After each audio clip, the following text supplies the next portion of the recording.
Hey guys, Romie here. Please like, comment, subscribe if you're a first time viewer, and if you're a returning viewer, thank you very much. Please like and comment on my video. This is my recap, my first review for Too Close to Home, Season 1, Episode 4. I will have recaps up for the past 3 episodes, but I figure, you know what? This is going to take a while if you have to wait that long for me to do the other ones first. So, right now we have Anna. She's in the car with Victor, and they're having a conversation. This is how I'm going to structure it, because I feel like memory serves me best if I do the car scene as in one block instead of block switching it up like how it is in the actual episode. Victor essentially is the only one that was willing to help Anna at the time, and we learn why. Victor initially is trying to talk to Anna, and he's trying to see, okay, what's going on? How did this even start? So Anna initially is very apprehensive, rightfully so, because it's like, even though Victor is helping her, it's like everyone who's appeared to help her has screwed her over in the end. I mean, everyone. So she's very apprehensive, but then she realizes, you know what?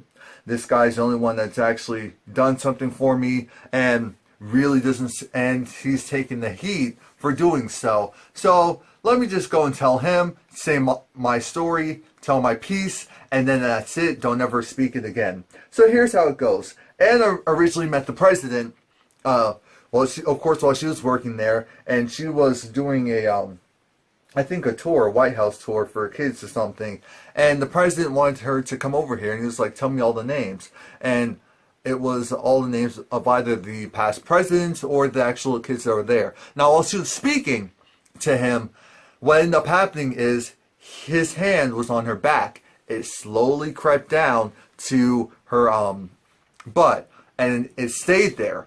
And so nothing happened at that time. So Hannah thought that was weird, but she let it slide.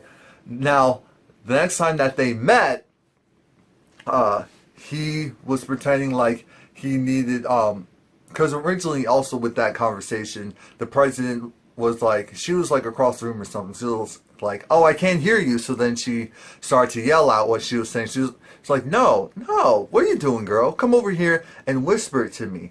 And that's how that whole thing initially started. Now, when you move forward, there was actually a situation where the president made it seem like he needed her and it was for other people, for a party, whatever. No, it was actually just them alone. And he basically was like, all right, I'm going to go and rope you. No words. He just pushed her down on the desk and started to do her. That's the clean version of what she said. And she didn't stop it. Victor was thinking, oh, was this rape? Did he force himself on you? No, it wasn't rape. She enjoyed it, and so they did it again, and they did it again for the past 2 years. So, of course, at some point, the First Lady found out, and the messed up part is, here's what we find out. Victor is like, you know, this is bad. And, of course, during that time, Anna was also told pertinent information, and because of that, now she's in danger. Victor is like, you realize the president whispering anything into your ear confidential is very dangerous. You're basically like the Marilyn Monroe of our times right now, you know, unsuccessfully and not as famous or glamorous, but still the same, where you could be dead because of the information that you know. So it's just like, I know, so it's like, you can't tell anyone. Yeah, well, that includes you. Why am I telling you? It's like, no, but you can trust me. Girl, I'm driving. You know, I need something to distract me while I'm driving. So keep talking. And that was the crux of the story. Now, for Victor's portion, Victor was like, you know, I can't judge because I used to be a male escort. I used to prostitute. And because he was like, you know, I'm not actually gay. And she looked at him like, what? But you're in a relationship with a man. No, I'm not gay, I'm bisexual. That's what he said. He's bisexual, and he used to prostitute. That's how he made his money. And there was an incident one day where he was at a truck stop, and he just met this random person, and the person was straight. And so the straight guy, they had sex or whatever, and after it was done, the guy was infuriated with himself because I guess he was disgusted with what he did. So of course he was pissed at Victor. Now he decided that he wanted to go and take out his frustrations, and he beat Victor's ass. I mean, he took Victor's head and smashed it against the toilet seat and actually destroyed the toilet seat and Victor's face in the process, and there's even a scar to prove that it happened. Now, Victor, after that, he went to the hospital. He went to the hospital, and that's when he met their friend. The name that starts with a D, whatever his name is. He irritates me. That's why his name isn't coming up right now. And that's the crux of why Victor is so open to help, because he was helped himself. His life was forever changed once he met the guy that he's with. But the issue is the guy that he's with is very controlling. And so because of that, this is Victor's first time of really showing some form of independence and saying, hey, you're not going to go and treat me like I need you more than you need me. No, this is a two-way street, buddy, and I can actually do whatever I want regardless of what you say or what you think. So that's why he's helping out Anna, because he understands struggle. He understands trying to make a way. He understands someone who's controlling. He understands all of that. So they're like two peas in a pod. And they even make a joke about, don't go and hit on me. Now you know that I go both ways. It's like, no, I know what's his name will go and destroy me if I were to even think about falling in love with you or something like that. So that was basically their interaction there while they're still on their way down to Anna's home. Now, the restaurant scenes, if you will, I'll condense those as well. Initially, we see the guy who threatened JB, because remember, JB's partner was shot in the head right in front of him, and the shorter, chubbier guy with the plump lips, he looks like almost like he had his lips done, but you know he didn't. Yeah, him, the drug dealer, thug, whatever you want to say, dude, is he's keeping an eye, a very closeful eye on I almost wanted to call her Brooke. Anna's sister. And his goal is to go and make sure Bonnie, that's her name, make sure that Bonnie stays within close proximity of him, because he may have to do something to Bonnie if he doesn't get his money soon enough. JB is on the road. I'm just telling JB. JB is a mess. JB is an absolute mess. And then we have someone else who also works there. She's black. And she was just saying she's going to go and check on the kids for Bonnie. And she's not going to check on Bonnie's mom, because apparently, I don't know what's going on with Bonnie's mom. She probably has some mental health issue as well, but hers is probably worse. For some reason, I feel like she's fat. I feel like she's actually huge, and she doesn't leave the bed, and she doesn't shower, possibly poops on herself, who knows, because everyone is afraid to get a whiff of this woman's trailer.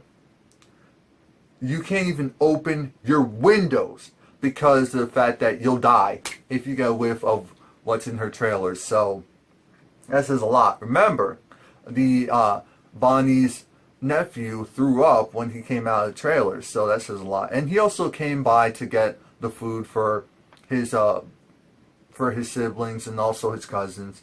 And Lord Jesus, why did Bonnie go and have to tell the guy that's trying to potentially kill her that, oh yeah, that's my nephew, he might as well be my son, and yeah, he's going home to his siblings and also his cousin so that they can go and get fed. I'm thinking, why are you giving this perfect stranger all of this information?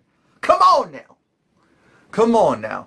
The sheriff comes by, and the sheriff just needs to know, yeah, so I have some news for you. I don't know if you saw the news. And Bonnie says like, oh yeah, I know the president, he got himself a heart attack. I know it's terrible. And then the sheriff's like, yeah, but there's up her sister. And she's like, oh, yeah, she leaves a message. She's like, yeah, I'm sure she's fine. And you can tell that she's irritated very irritated. So the sheriff goes and leaves her alone. She goes into the back room and says like, Anna, what did you do? What did you do? Oh my gosh, this is crazy. Now, we have Brody, who's checking in on his father. His father's fast asleep. At first I thought Brody was going to strangle his father, but while he's looking at his father, he hears the TV, and the TV says that Anna is a potential suspect in with the president, possibly his mistress, possibly the person who attacked. So Brody goes and he tries to call Anna back. Well, he sees that he has a missed call, and she's like, okay, is Anna there? Remember, it's the bar guy. The bar guy's like, no, Anna isn't here. She's not here. Yeah, the girl who was on TV, right? Oh yeah, you know her? And the conversation was going nowhere, so Brody was very irritated. He was like, is she there? No, she's not there. But that was the girl on TV, right? You know her? Oh my gosh, you know what they're saying? It's like, of course I know what they're saying. That's why I'm trying to call her. Now, he hangs up. Then we see, I like to call her Sally. What's her name? I really like to call her Sally. You know, the drug addict sister. She's just so...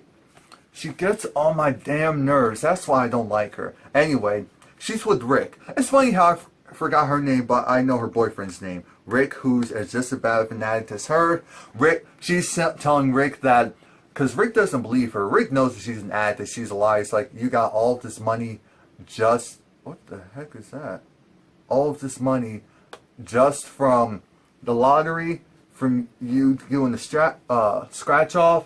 Yeah, okay. I'm supposed to believe that? Right. How much was it again? $2,000. $2,000. Oh, wow. That's amazing. Girl, I don't believe you. But that's amazing. Yeah, that's amazing. So, they're still doing drugs. I'm still disgusted. And then she sees the news and sees that her sister's in trouble. So she's like, give me the car, Rick, because I have to go. Give me the car. Give me the car. And he's like, no, you're going to have to play around with me. Look, remember, she's a town hoe. She's a town hoe. She's a drug addict. And she has sex with people to feed her addiction. And I'm just disgusted with her.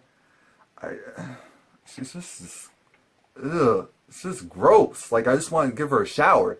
Now, the one and only JB, he's looking around for her. So he goes to the bar. The bar guy's like, yeah, I saw her. She said she won the lottery and got $2,000. $2,000! JB's freaking out because remember, now that she got that money, that means that JB's truck is already sold. And so he's like, Lord Jesus.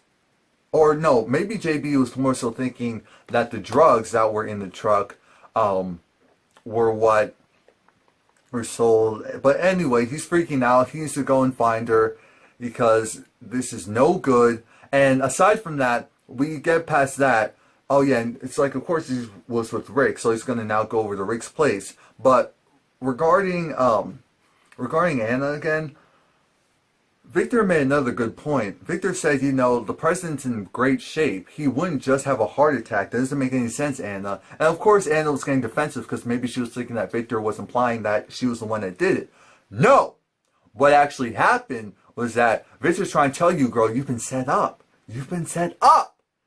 Now, that's when Anna's like, oh no, and I think I know the president's wife. Because she seemed perfectly cool. Calm, cool, and collected when she found out something happened to her husband. So it could have been her. Duh! Oh, sorry. It's like almost 2 a.m. right now. I have to go work in a couple of hours. And I'm making all this damn noise. Sorry. But, yeah. So after that, we have Brody, and he's talking with, Bonnie. These damn names. B, S, S, S. Anyway. Oh, Shelby. Yeah, that's fine. Shelby. Now, Brody's talking to Bonnie, and Brody has to make something clear. You know, I just called your sister to see how she's doing, to see what's going on, to see if she's okay. That's it. You know, I like you, and I take you seriously, and I want to potentially be with you. Don't think that just because your sister's not here that you're a sloppy second. She's like, okay, well, cool. Next thing you know, we have Shelby show up, and Shelby is drunk, Shelby is high, and Bonnie is over it. So Bonnie goes, takes it outside, and it's just like, you need to go. Actually, no, you can't go because I'm calling the sheriff. Bonnie calls the sheriff on her because she's under the influence. You're like, you're not going anywhere. You're not going to go and kill anyone tonight, heifer. Now, Bonnie's like, how dare you? You a hoe. You slept with you're trying to go and patronize me, even though you slept with my boyfriend. Shelby was just like, wait a minute, you've been lusting over Brody, which is Anna's boyfriend, regardless if they haven't been together for years. It doesn't matter. You're breaking code already. So aside from that, and you slept with him, you a hoe too. Not only are you a hoe, you trying to call me a hoe, you're trying to judge me. And it's just like, oh, you want to talk about things that we shouldn't have seen? That's what I've been thinking. Wait, what shouldn't we have seen? What did you see? What happened? What's going on? Lord, if someone slept with someone else that shouldn't have been slept with, I'm going to be done, because this show has so many things going on and it's so good. I mean, you wouldn't think these ladies were sisters. They're like, you're a B, now you're a B. You know, aren't you going to take care of your kids? Get off of the damn drugs. This is like, forget you. I'm going to go far, far and away. I'm going to get out of here. Not only am I going to get out of here, I'm going back and do whatever I gotta do because you suck as a sister. I hate you. So Shelby goes and leaves, and that's when we have we see JB. JB is outside of Rick's because he sees Shelby go back in, so he knows that it's game time. I'm going to get her ass. That is the type of look that JB has. So Shelby stumbles in, and she's upset because Rick did all the drugs, even though she said, don't do all of it, leave me some, even though I thought I heard her say she was going to come back with more, but whatever, she probably did it on the way. Side note, I'm just disgusted by all those marks and stuff on her left arm. It always messes with me, that's why I kind of have to turn, I hate that. Anyway. Next thing we know, we have JB barge in. It's just like, where's the money? Where's the money? Where's the drug? You did this. You did that. How dare you? I'm going to get you. Where's the drugs? I'm going to get you. And so he's strangling her. You have Rick who's trying to fight him off, but Rick is so high, he's stumbling. And this is like, no, stop. It's just like, where's the $5,000? $5,000? You told me it was $2,000. Shut up. Boom. JB was strangling her. So it's like, I'm going to kill you. I'm going to get you. I'm going to do this. I'm going to do that. Next thing you know, Rick is sobered up enough just to go and get a lamp and hit over JB's head, and that's when Shelby and himself run out. We see the drug dealer biker dude come back, and at night when everyone was gone, and he asks Bonnie to open the place back up because he lies and says that his cell phone is inside the booth. Bonnie says, of course, sure. She goes and happily helps him out, even though she knows that something is kind of off. But she's thinking, you know, this guy seems good enough. Don't judge a book by its cover. You should judge a book by its cover when regarding him, because he decides to go put on these black gloves and strangle you while you're not looking. And then she's not dead, guys. I know some people thought that she was dead, but she's not dead. Next week is going to be a hoot in itself. It's going to be good. Please like, comment, subscribe. I'll have the episodes 1, 2, and 3 recaps up soon enough.